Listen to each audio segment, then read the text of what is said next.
So, the other day, Aaron told me something that really shook me in the best way possible. And she told me this as I was getting ready to go to Fort Collins. Yeah, I'm going at a very... I've decided my new shtick from now on is to do, like, the mid-90s comedian who's sitting down on a stool on stage smoking. And he's just like... You know, the other day I was walking by this guy and this motherfucker, right? But as I'm doing that, I'm thinking more of that episode of Simpsons where Krusty becomes edgy with his comedy, and then he, like, sells out in the end. And so I should really just be like, as this guy's walking by me, I realized that the new Converse that came out this past month, are fucking great. They gave me money, blah, blah, blah. Because that's, like, kind of like how Krusty did. He's like, and the new Ford Wrangler. But it wasn't a Ford Wrangler. It was like, what was it, a Durango or something like that? Canyonero. The new Canyonero. Get Canyonero. Get Canyonero. Yeah. And the red model, Homer. Oh my god, I almost said Harrison. And the red model is the woman. That Harrison would do is the female one with and it's like a lipstick holder. Instead of the lighter, like, instead of a lighter there, it's a lipstick. Oh god, so mad. I can see that episode pissing off so many people these days. Go back, watch old like that shit was original fucking funny. King of the Hill, like the first few seasons. Oh my god, yeah. I was like, this would never work today. It was still funny. Yeah.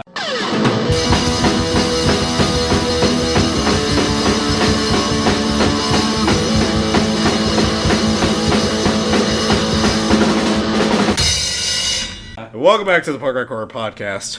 I'm Matt. I'm Cody. And we are the only podcast in the world where the love of horror movies meets the love of punk rock culture. And today, we're here to remind you to laugh a little. We know things have been a bit bad recently, and we know you're coming to this podcast to get away from all the tragic world events that are occurring around us. Yeah. So without really touching on it too much, we'll just say, today's episode, just try and laugh.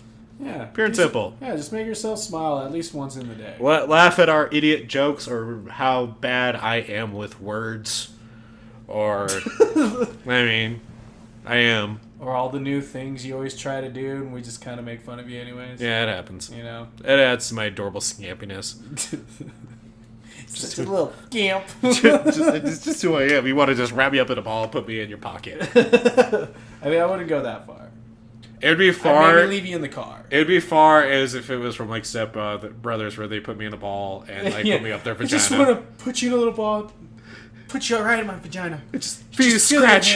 Feel the scratch from your hairs in there. It's warm. It's homely. I fucking love that actress. She's so fucking funny. Oh my god. Yeah. So, anyways, today we're talking about horror movies centered for kids. And so the way we did it this time... What, man? Sorry, it's just the way you were like, so... Today, I'm bringing out my... are you doing... I am really energizing my inner Shatner today. That's what's going on right now. Or my walk-in, inner walk-in, maybe. You know, probably before we go into a subject matter, we should probably do one of our favorite subjects. Or things that we do on here. And what's the thing that we love to do? The thing we like to talk about. Everything we love and hate. So, I really aside hope no one's ears are bleeding after that just construct. I don't blame them if they are. My ears are kind of bleeding. That was rough. America, fuck yeah. So, this is the segment where we talk about anything that we find lovely or hateful in the past month, day, or week, and we just want to talk about and vent about it. And you can reach out to us and agree with us, or tell us we're being dumb. It's up to you. Yeah, like, you know what, that was fucking stupid. You should love that. Just like that too. Yeah. Like when you're typing, you have to go. And then we'll look at back. I'll be reading it like. We're mature. I know. Apparently, most what is it, like sociology studies these days? They're saying that like 28's the new 18. So I can see it. So that means all 38-year-olds out there, you're 28. So hitting that. Clap them cheeks. Clap them cheeks. Naruto run. Oh, fucking Area 51. God damn it. It's not gonna happen. I know. Anyway, so everything we love and hate. Yeah. Who went first last time? I think I did. Okay. Fairly certain I did. So I will. Yeah, no, you did. I remember now. Okay. You did. I remember. You know, I'm fairly certain, like, there's times where, like, oh, yeah, I remember you went first, and then someone's going to go back and listen to it and go, fuck it, no, he didn't. I hope they do. That would be really funny if they did. I really hope they do. Every time. I really hope somebody, like, gets the clip to prove it to us, too. Like, they want to make that point so damn bad. So... Speaking of points being made, I don't really know what the point I'm going to be making here is, but it's something that I need to vent about, and it's new parents. Now, bear with me here. Bear with me here.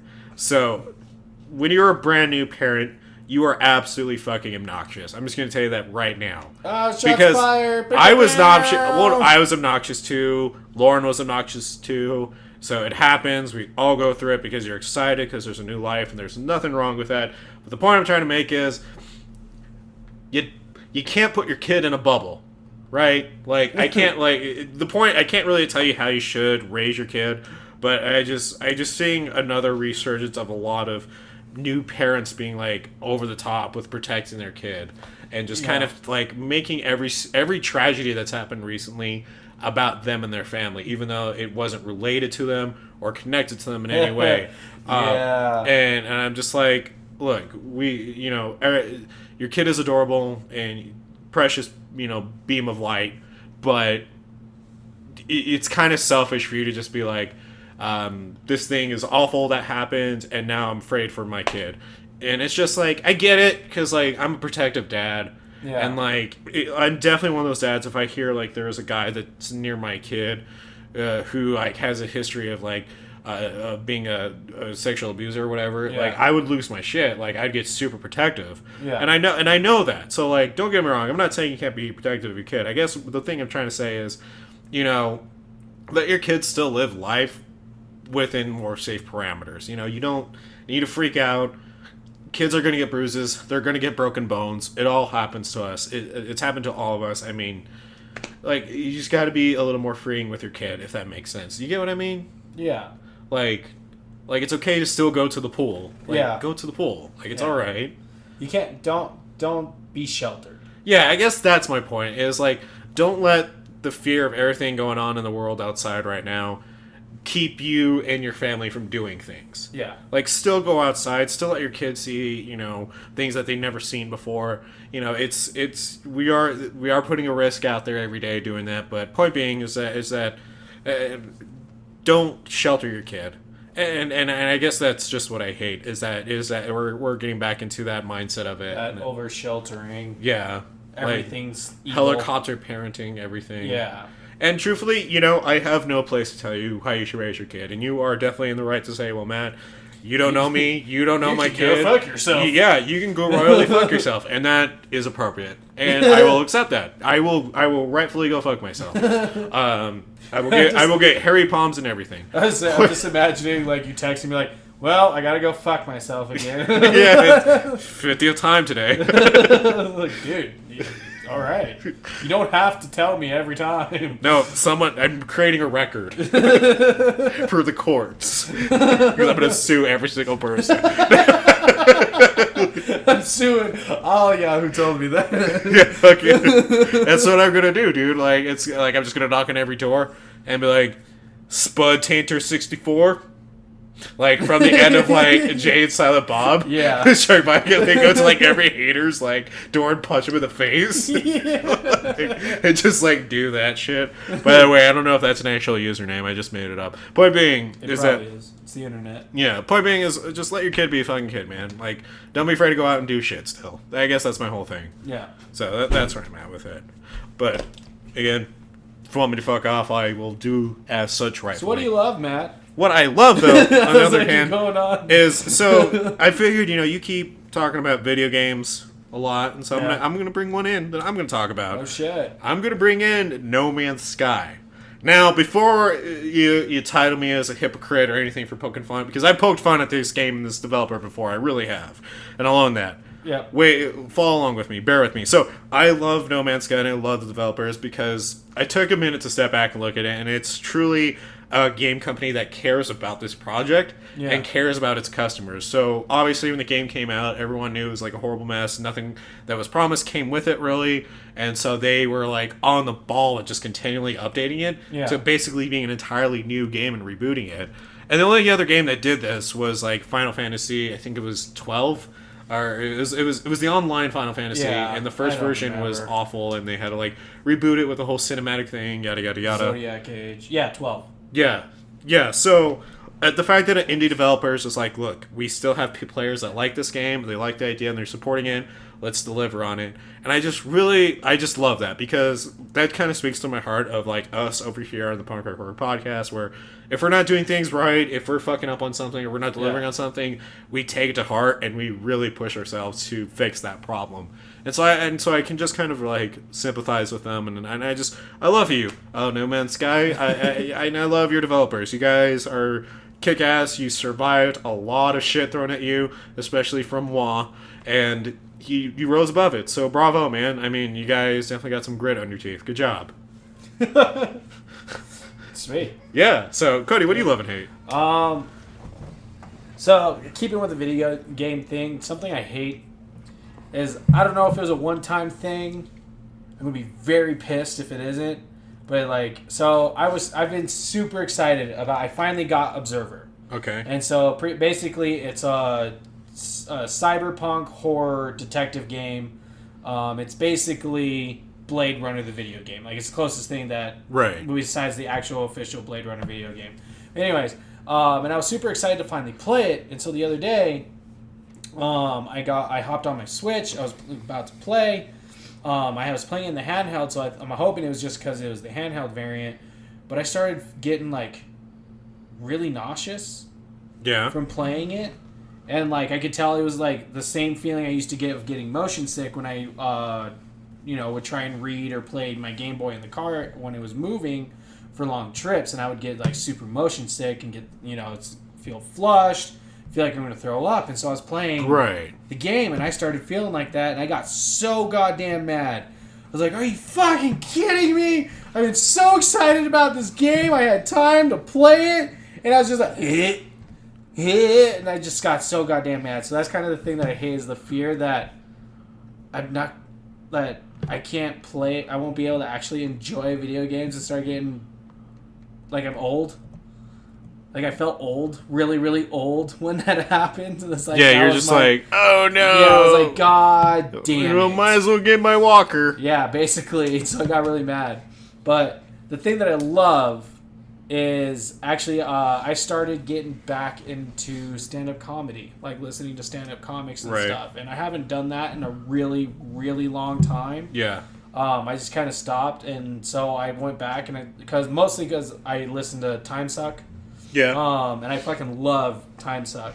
And so I went back and listened to Dan Cummins' stand-up. I listened to his new album that came out in 2018, and I went back and listened to his old one, and I forgot how much I love stand-up comedy. Right. And so it was a nice reminder, because I just like decided to listen to it again, just some stand-up comedy again. I was like, oh, yeah, fuck yeah, I forgot like how much I love this and how funny they are. Yeah, so, there's some real gems out there. There's one comedian that I don't feel that she gets enough attention is Jen Kirkman.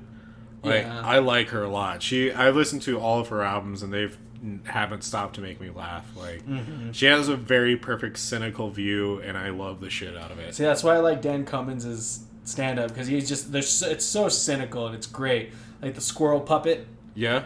So basically, what he talks about gun laws.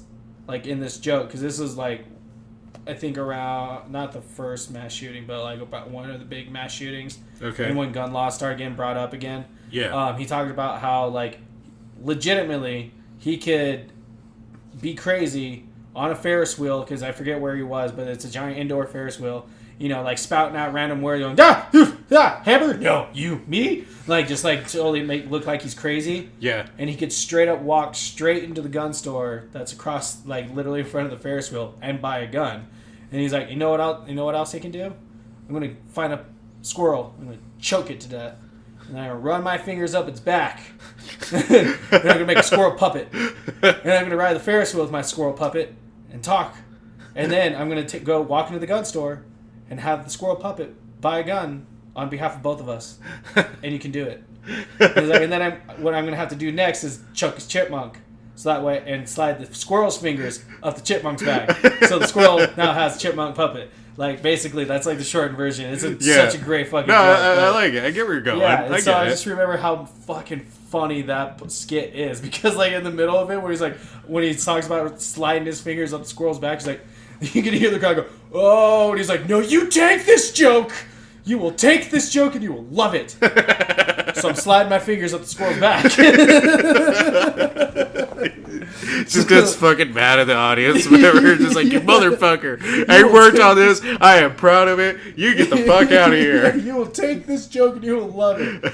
So it's just going back and listening to like comics that I haven't listened to in a long time, like their actual stand-up over their podcasts. Right. Is like been the nice thing, a nice reminder of like, oh yeah, stand-up comedy's funny. There's a reason you used to love it. Well, if this podcast ever goes into this fire, then we can go be comedians. Yeah, we could try that. Sounds like it. Yeah. Try stand-up comedy. Yeah. And if you got mad with how that sounded and did it trivialize your career as a comedian, that's how mad I got the other week about fucking podcast camp. So, yeah. Just, I mean... There you go. I just feel like not enough people are getting mad about that. Like... I'm changing what honestly, I hate. I was like, there's bigger things in the world. No, I know. I feel like there really is. That's like straight up, literally first world problems. That's a battle I'm gonna lose fast. Like, no, fuck the starving children. We need to talk about this podcast camp. Diseases that are seen as incurable. Fuck that. You know what's really incurable? This goddamn camp. The sad part is like I can see you just having a terrible day, and legitimately doing that to someone. Like some person will be complaining about something major, like, yeah, like I can't believe I just got kicked out of my apartment. It's like, just the worst thing ever. My mom's been diagnosed with terminal cancer. Like, it just adds on. Yeah, like, it just keeps adding on. Like, just you like, oh well, you know what's even worse than all of that put together than your life? This fucking podcast camp.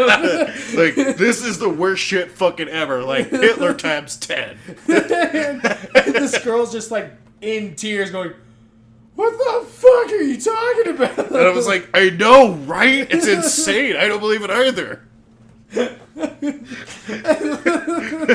And that's how we fail. Yeah.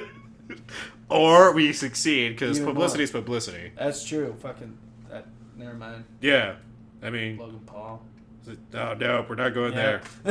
We buried that. It's dead. It's dead. Fucking gone. He's dead. It's dead. It's dead. Buried. Dead. Dead. Dead. Dead. Dead. Probably the bad time to associate dead with that, but...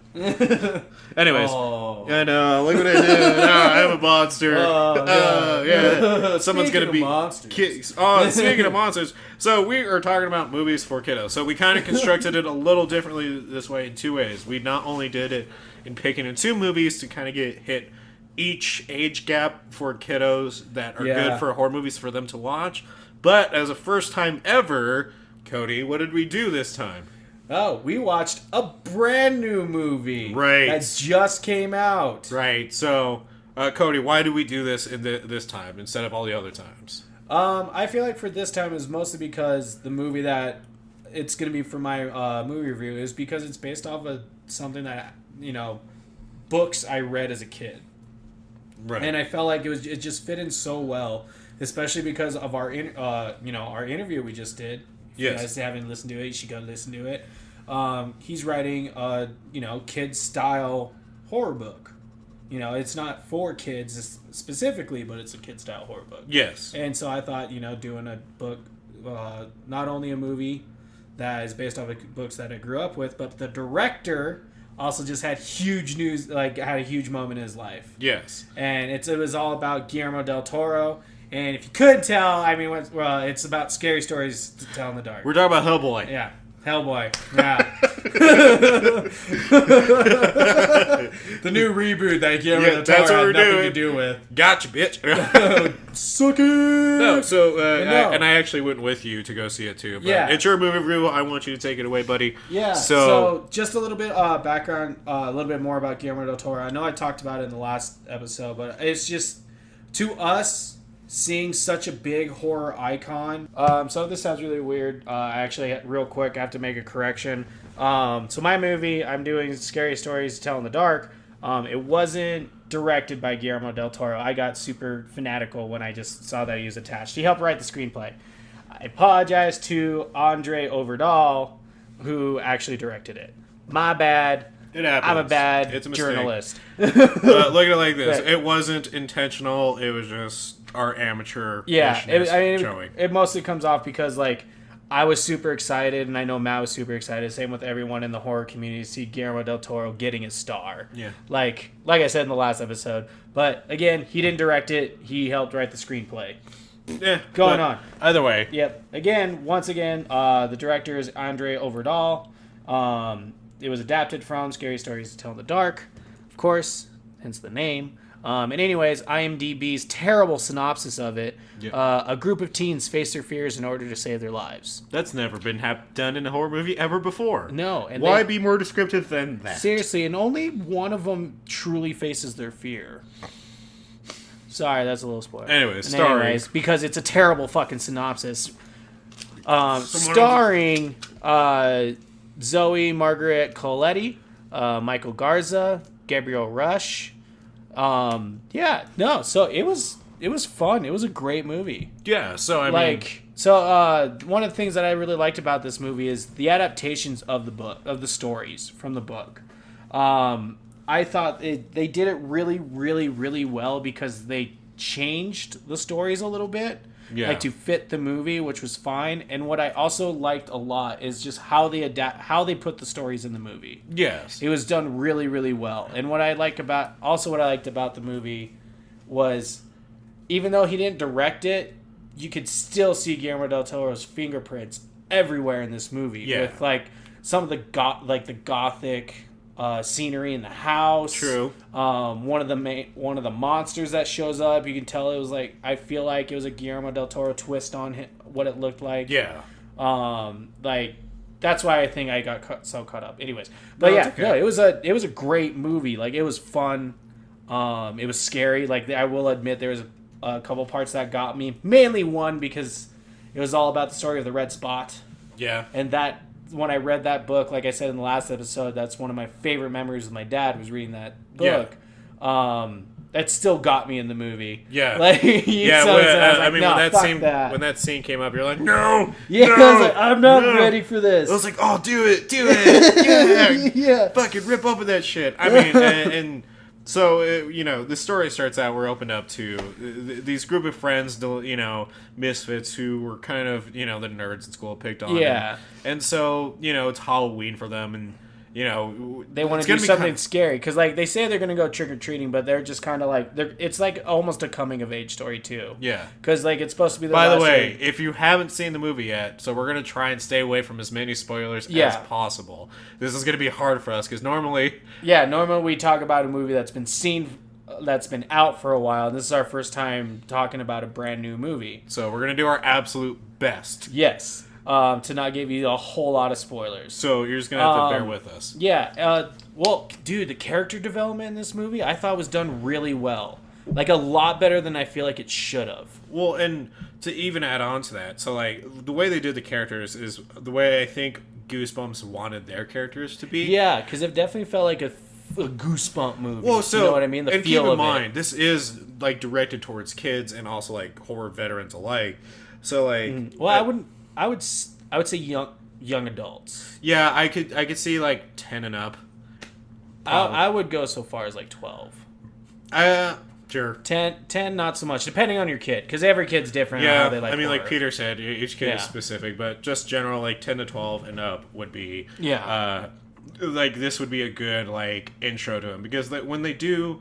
So first off, before you talk about the scares, the characters that we're introduced to are very cookie cutter kind of like characters, you know, and it works in this instance because they all play it really well. I mean, the comedic friend is actually really funny. Yeah, like and then of course like the nerd, like the super nerd one. Yeah, when I like how they actually kind of make fun of that stereotype about like how the super nerds relationships with women. Yeah, you know, like one of the I mean it's not a spoiler, but one of the lines in the movie I thought was really great. Yes, was he was just like it doesn't spoil anything. What I was gonna say, so like they get to the mansion where they get a hold of a book, book, and so they're trying to unlock this lock, and one of the characters they meet along the way starts picks open the lock with a pen, opens the door, and then you know his friend, the comedic friend, looks at the nerd and just goes, you know, he's so much dreamier than you. Yeah, I thought that was great, but the one I was talking about was so he like helps a girl, and then but he's also super jealous because like the main character, the real main character is this little girl, right, or preteen girl, and who's like the leader of their group, and like he's looking at her, and he gets all jealous because she's looking at the dreamier guy with like googly eyes, and the comedic character looks at him and is like, dude, you love all women. Like, I just thought that was funny because, it's fairly true because he was getting jealous even though he was crushing on another girl, like, beforehand, too. Yeah. And then he was googly eyeing another girl. And so it's just really funny because that's how it is with the nerds. It's like, what are you doing? Yeah, he's like, you love all women. What are you even doing? Get out of here. So I thought that was great. But, like, so to me personally, I feel like this movie is, like, the archetype of how you would adjust a book of short stories. Yes. You know, into one full telling story because they did it so well and it made sense, and especially like the scary stories and everything when they start like hitting full swing in the movie, like how they do it I thought was really well. They did it really, really well. Yes. Of like, and they didn't even say like the book's not even named Scary Stories to Tell in the Dark.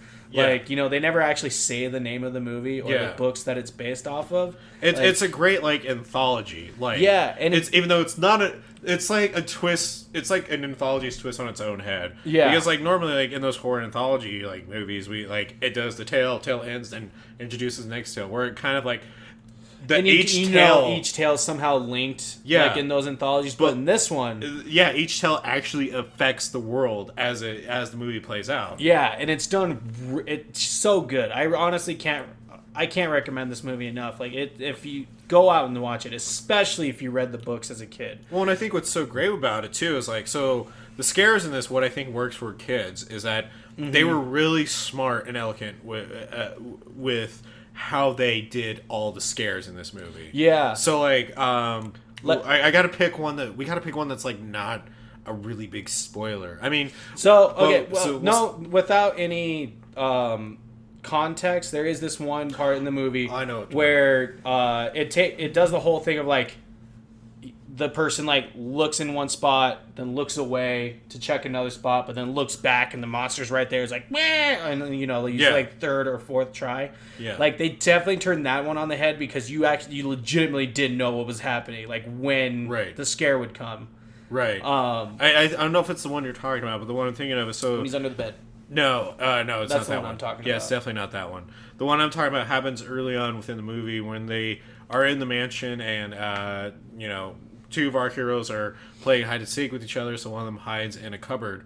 Yeah, and that scene was dope. So he opens up the cupboard. When he opens up, he's in a different room. The room is different now. Yeah, and it's like really a whole another time period. And it's a creepy scene because we just see an old lady sitting there with a Doberman staring right at him, and then like she sees him and like slowly starts to get up, and so like he closed the cupboard. And, like, you can hear her walking closer. And, like, we've all seen this scare before. Yeah. Like, it's happened over and over. And what this works for a kid is what happens is when they show the scare, they instead don't, like, terrify the living shit out of you with something with a gross character. It's actually, the end result of that scare is so good that I could see it working for a kid because it reminds me of like those jump scares from Are You Afraid of the Dark? Yeah, and like Goosebumps. Well, and another thing, like with the scares in this movie, so like I remember I was a little upset when because I thought originally it was going to come out as going to be R, because I know there was a lot of talk, and then when it got the PG-13 rating, I was a little disappointed.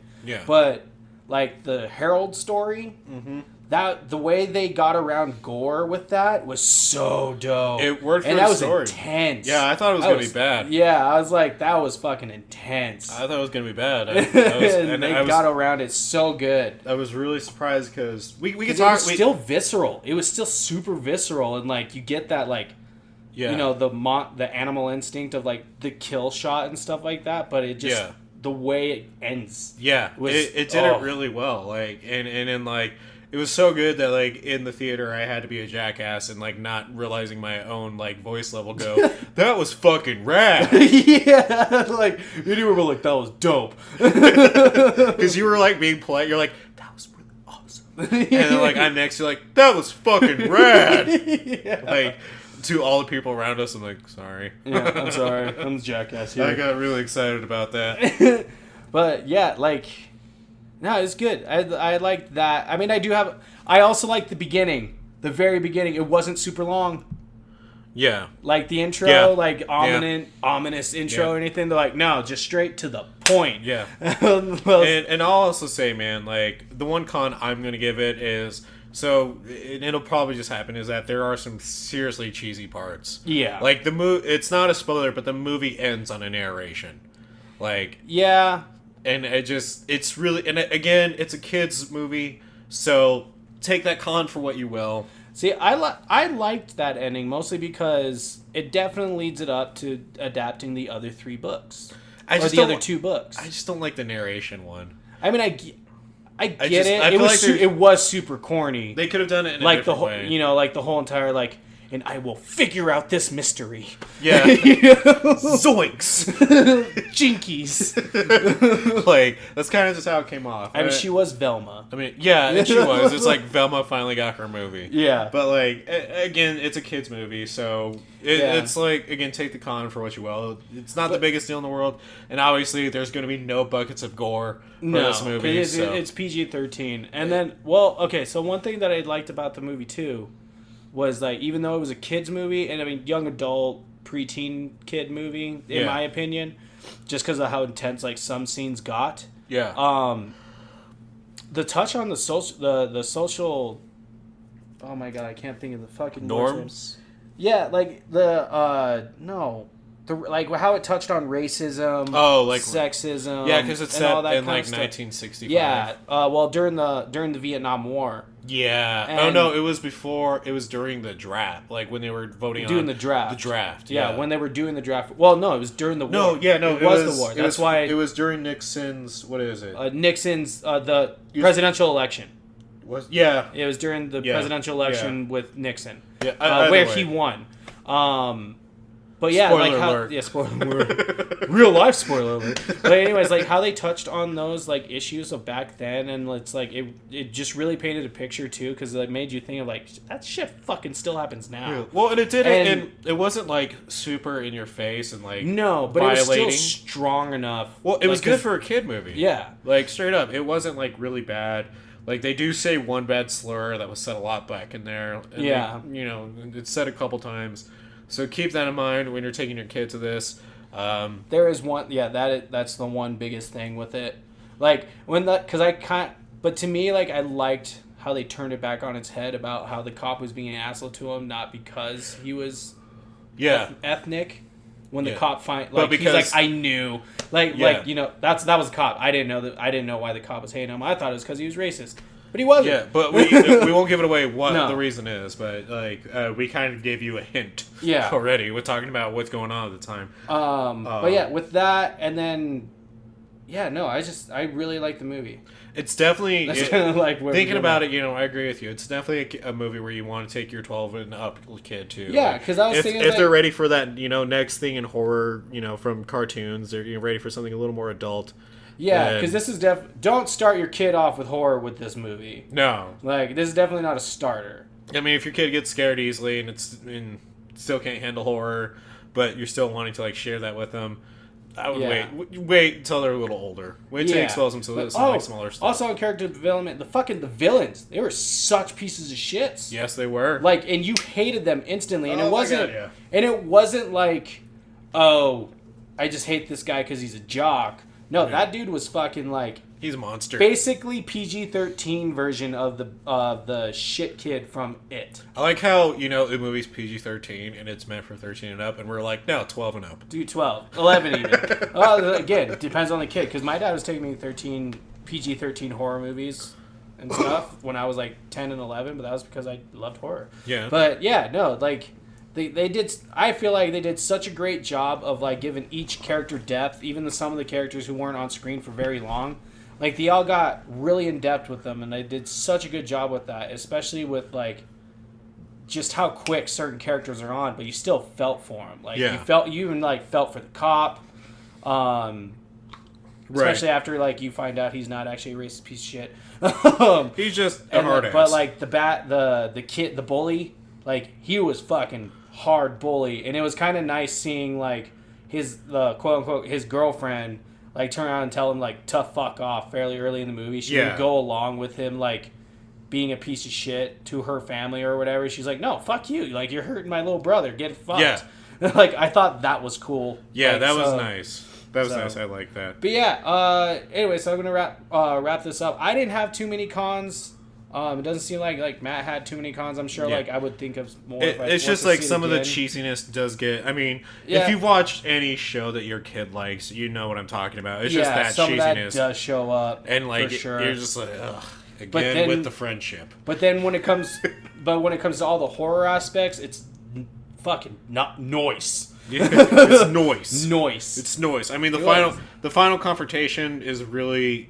It edges on cringy, but only because, again, kids movie. Yeah. So take that for what you will. But other than that, I thought it was a good twist on it, though. No, not. I mean, like the final. Like, no, I know. I can't say. You get what I'm talking about. I know what you mean. Yeah, I mean, I get it's a good twist on it. It definitely works for it. Yeah. Especially for the demographic that we're going for in this one. But like, if that was more of like an adult thing, I'd be like, nah, lame. Yeah, but like, basically, like. I like the message that that it sent. Definitely. Like, you can't. Not to. It's not. Yeah, no. Let's just say that you like the message. Because the message is. It needs to be. I feel like kind of needs to be said. Like, you can't use your past horrors to justify your shit actions. Yeah. Is basically what it's saying. Yeah, serial killers. Yeah, serial killers. Or just people in general who, like, I'm like this because of this terrible thing. It's like, well, you got to learn to work through it. You can't live like that. Exactly. Is basically what the message was saying, and I thought that was really cool, especially like telling to kids, like, because this is, it's PG-13, so it's for kids like hitting that point in life. Yes. Puberty. We all know. We've all been there. And them saying, like, in the movie, like, is trying to tell them, like, it's okay, like, bad things will happen, but it's okay, don't let it justify and create who you are. Agreed. You need to move on. And find a way through it. So, yeah. So, anyways, some fun facts. Since it's brand new, there's only 3.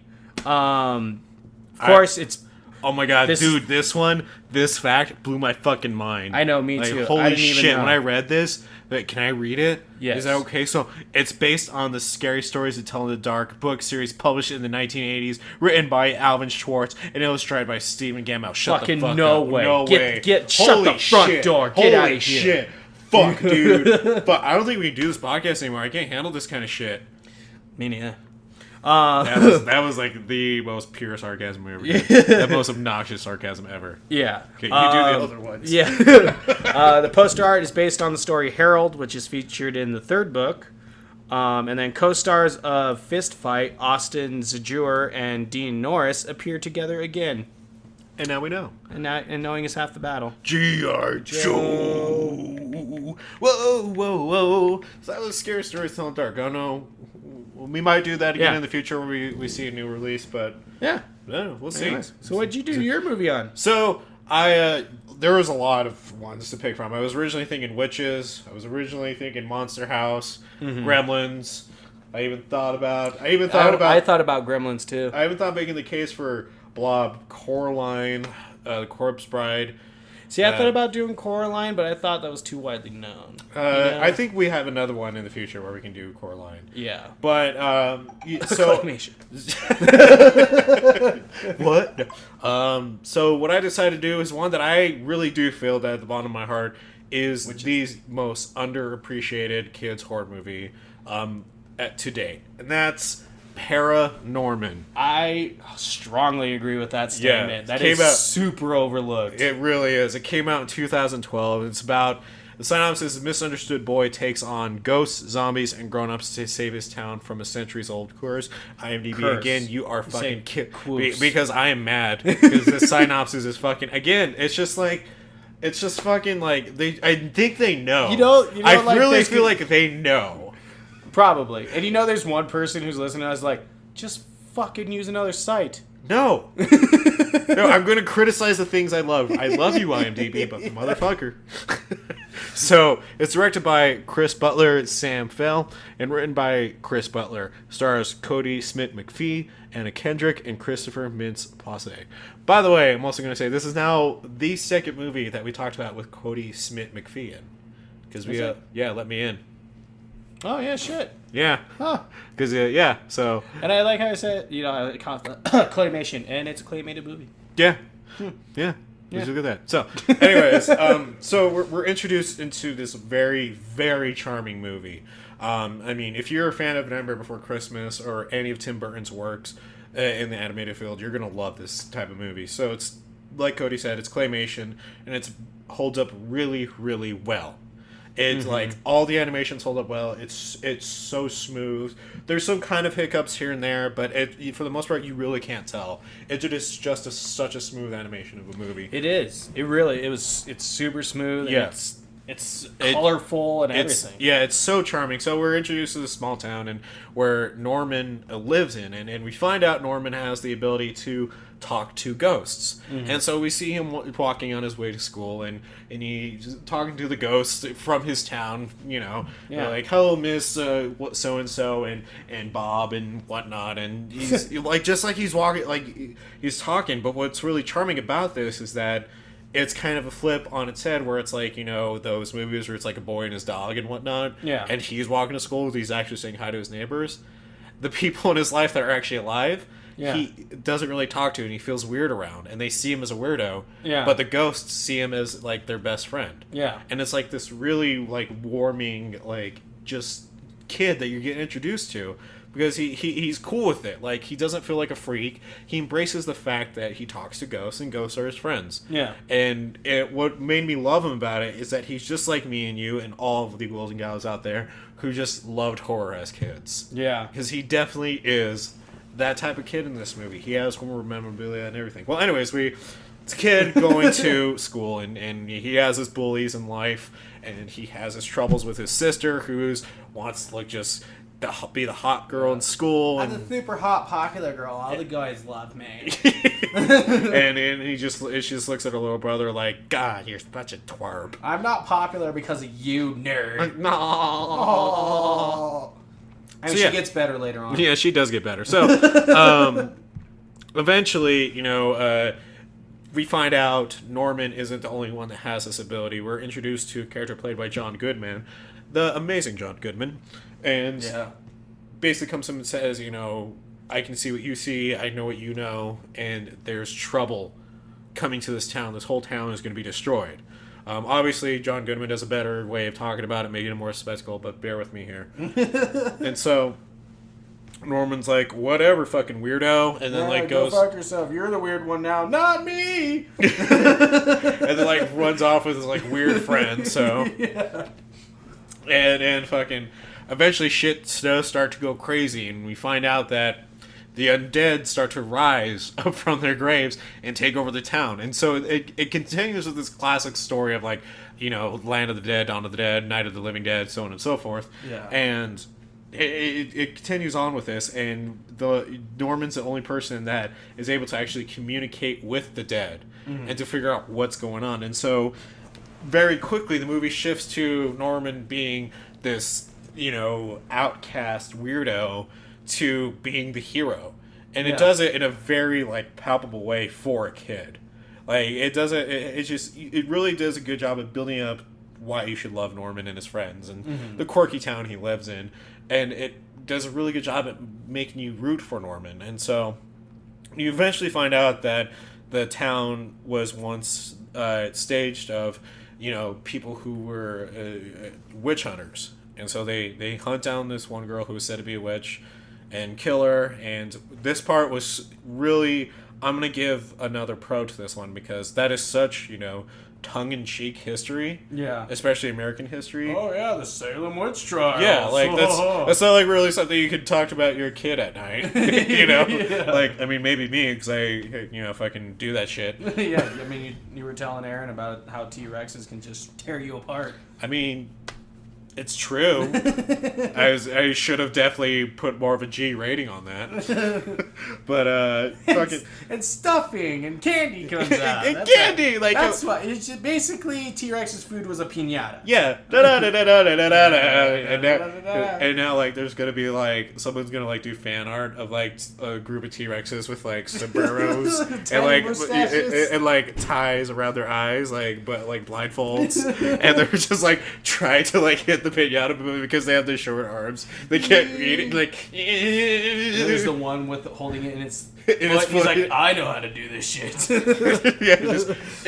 keeps trying to reach with his foot and falls on his ass. like that's it. Just hey, happy birthday, Rex. It's Rexita. That's right. It's Rexita. It's so good that you're the Hispanic. Oh, that's our saving grace. I can't speak for everyone. I'm just speaking for myself. I know. I'm just saying though.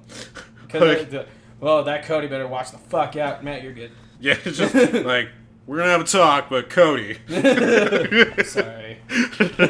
So, anyways, Paranorman. Not bad.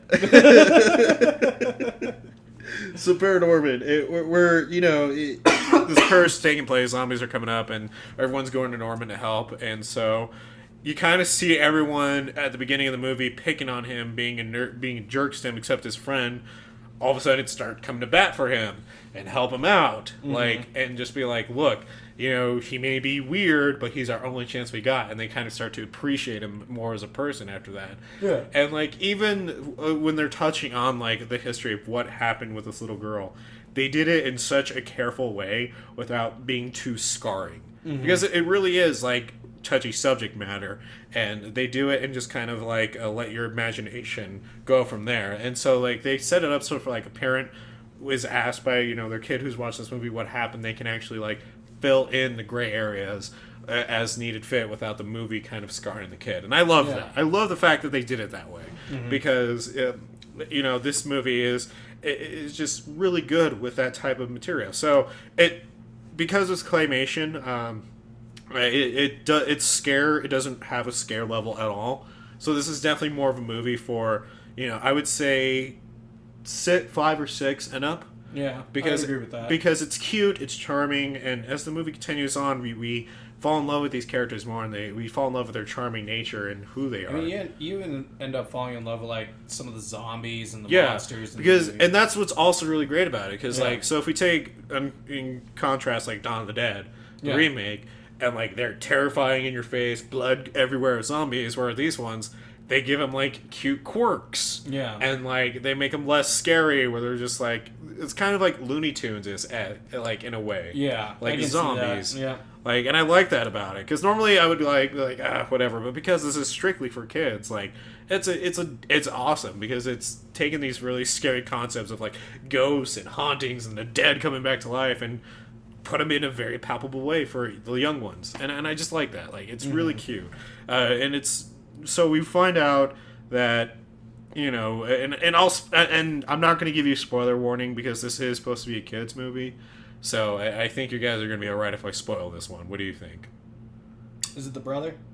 No, what happens at the end. How the final confrontation. Oh, okay. It's not. So we're not going to do one for this one because again, this is a kids movie. But if you do. Really do. Now I feel bad, man. I guess I guess I will put like a spoiler warning because I just feel like there's going to be somebody out there who would appreciate it. So Probably. So all right, well I'm going to give you a 2-minute spoiler warning. Skip ahead 2 minutes in 3, 2.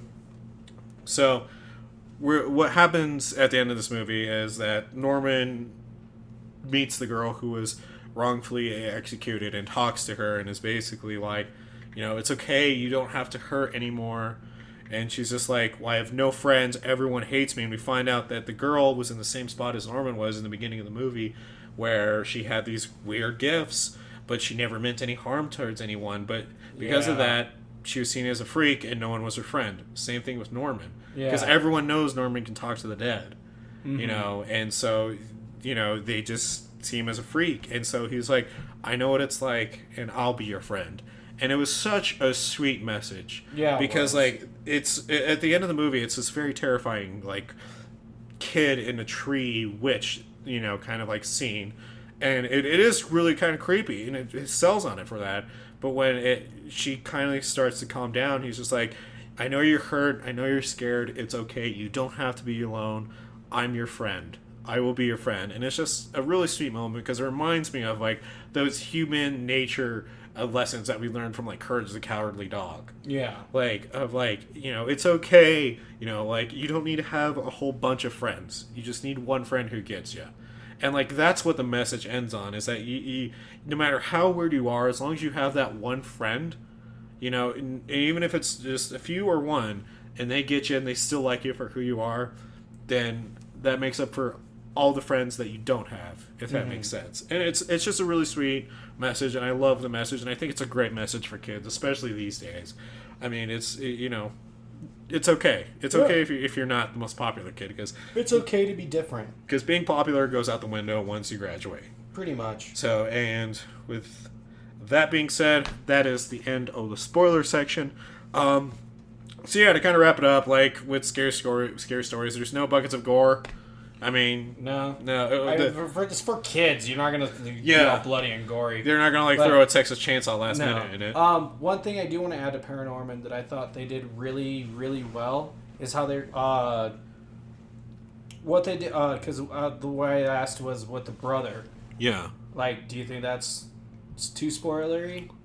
I don't think it's as bad as it's the not as ending. Yeah, I think we can talk about it. Okay. Well, it's the fact that you find out at the end of the movie that Norman's older brother's gay. Like he's been gay the entire time, and like they never allude to it. They never say anything about it, and it's just like really quick because like the girl. No, it's not. It's not Norman's. It's his best friend. It's his best friend's brother. Oh, that's right. Yeah, his best friend's brother. Because Norman's sister. Yeah. Yeah. So Norman's sister gets what? Like he's trying to ask him out on a date the entire time, or get him to ask her out on a date, and he keeps blowing her off. And at the very end, he's like, "Hey, you're funny. I should introduce you to my boyfriend." And I was like, it was like, cool. And so like, what I liked about that is like, honestly, it's a good introduction, like to talk to your kids about the LGBTQ community. And we can't speak for the whole community, but I liked it because they didn't put him in a stereotypical role of like where he had a jock, right? Like he was, also keep in mind, there's nothing wrong with being flamboyantly gay, but it's just the fact that they showed that there is more than one version of who you are as a person, like because the image has been created that a gay male is very flamboyant and they're not all of them are. Yeah, and this dude's like beefy and like the whole football player. Yeah, and he's just like, I should introduce you to my boyfriend, like that little subtle like thing, like cool. And the cool thing about it, like also is like that means except for Norman's sister, like everyone else knew and they didn't care because they're like whatever. Yeah. Like, there's a kid who can talk to ghosts. You think that's what we're going to be freaked about? You think we care that he's gay? It'd be good for that guy. He's happy. There's zombies? But no, I just thought that was kind of cool, especially thrown into a kids movie, because it is a good way to, like, a good lead-in to talk to your kids about the LGBTQ community. Yeah. And it's great. And it's not even just that. Like, it's just overall this movie touches on all important things that a kid should be getting used to, and it does it in a very palpable manner. Yeah, accept everyone for who they are. That's why that's what I love about this movie. So everyone has their quirks. Everyone's weird. Yeah. Just so what? Accept them. They're great. They are the greatest. Yeah. Real quick, I'm gonna tell you where you can get Paranorman right now. I just gotta pull it up. Give me a second here. You can watch Scary Stories at the theater. Yeah, that's the reason why we didn't say that one. But where can you see this? I don't know. Fucking movie theater. Yeah, fucking go figure. So you can go on to Amazon and get Paranorman with a subscription right now. You can also go ahead and order it off Netflix's website. And if you're in Fort Collins or in Colorado, you can go to Gorehound's Playground and rent it for them for $2 right now. Or buy it for, I think it's like $5 or $8. Either way, I'm not going to say that price, but I know you can rent it for like $2. Point being, check out Paranorman. It's a great movie to get your kids into.